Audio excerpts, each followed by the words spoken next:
ಇನ್ನು ಬಿಹಾರದಲ್ಲಿ ಎನ್ಡಿಎ ಜಯಬೇರಿ ಕಮಲ ಕಿಲಕಿಲ high alert ಆಗಿದ್ದಾರೆ. ರಾಜ್ಯ ಬಿಜೆಪಿಯ ನಾಯಕರು ನಾಳೆ ಬಿಜೆಪಿ ಪ್ರಮುಖರ ಸಭೆಯನ್ನ ಕರೆದಿದ್ದಾರೆ. ಬಿವೈ ವಿಜಯೇಂದ್ರ ಅವರು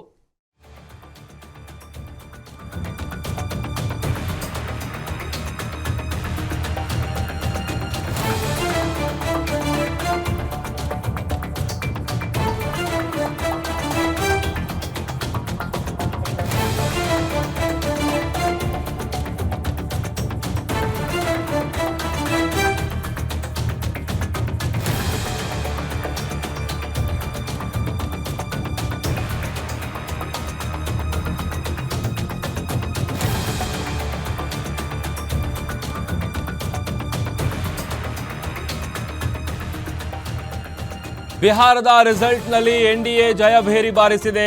ಇತ್ತ ರಾಜ್ಯದ ಬಿಜೆಪಿ ನಾಯಕರು ಹೈ ಅಲರ್ಟ್ ಆಗಿದ್ದಾರೆ. ನಾಳೆ ಬಿಜೆಪಿ ಪ್ರಮುಖರ ಸಭೆಯನ್ನ ಕರೆದಿದ್ದಾರೆ.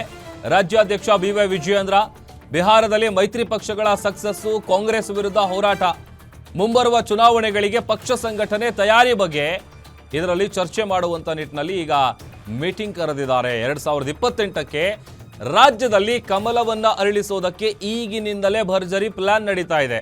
ಬಿಜೆಪಿಯವ್ರಿಗಿರುವಂಥದ್ದು ಒಂದೇ ಅಜೆಂಡಾ, ಅದನ್ನು ಇಡೀ ದೇಶದಲ್ಲಿ ಕಾಂಗ್ರೆಸ್ನ ಮೂಲೆಗುಂಪು ಮಾಡಬೇಕು, ಕಾಂಗ್ರೆಸ್ನಿಂದ ಅಧಿಕಾರ ಕಿತ್ಕೊಳ್ಬೇಕು ಅಥವಾ ತಾವು ಅಧಿಕಾರದ ಚುಕ್ಕಾಣಿ ಹಿಡಿಬೇಕು ಅನ್ನುವಂಥ ನಿಟ್ಟಿನಲ್ಲಿ ಕೇಳಿ ಕೇಳಿ 3-4 ಭಾಗದಲ್ಲಿ ಮಾತ್ರ ಈಗ ಕಾಂಗ್ರೆಸ್ಸು ಅಧಿಕಾರವನ್ನು ಮಾಡ್ತಾ ಇರೋದು. ಅದನ್ನು ಕೂಡ ಮುಂಬರುವಂಥ 2028ರಲ್ಲಿ. ಯಾಕಂತಂದ್ರೆ ಈಗ ಒಂದು ಕಡೆ ಬಿಜೆಪಿ ಮತ್ತು JDS ಮೈತ್ರಿ ಫಿಕ್ಸ್ ಅಂತ ಹೇಳಲಾಗ್ತಾ ಇದೆ. ಅದಕ್ಕೆ ಸಂಬಂಧಪಟ್ಟಂತೆ ಒಂದು ಕಡೆ ದಳಪತಿಗಳು ಸೂಚನೆ ಕೊಟ್ಟಿದ್ದಾರೆ, ಟಾರ್ಗೆಟ್ ಕೊಟ್ಟಿದ್ದಾರೆ. 2028 ನೆಕ್ಸ್ಟು ಕರ್ನಾಟಕದಲ್ಲಿ ನಡೆಯುವಂತಹ ವಿಧಾನಸಭೆ ಚುನಾವಣೆ ಏನಿದೆ, ಆ ಚುನಾವಣೆಯಲ್ಲಿ ಕಮಲವನ್ನು ಅರಳಿಸೋದಕ್ಕೆ ಈಗಿನಿಂದಲೇ ಭರ್ಜರಿ ಪ್ಲಾನ್ ಅನ್ನ ಬಿಜೆಪಿಯ ರಾಜ್ಯಾಧ್ಯಕ್ಷ ಬಿವೈ ವಿಜಯೇಂದ್ರ ಅವರು ಮಾಡ್ತಾ ಇದ್ದಾರೆ.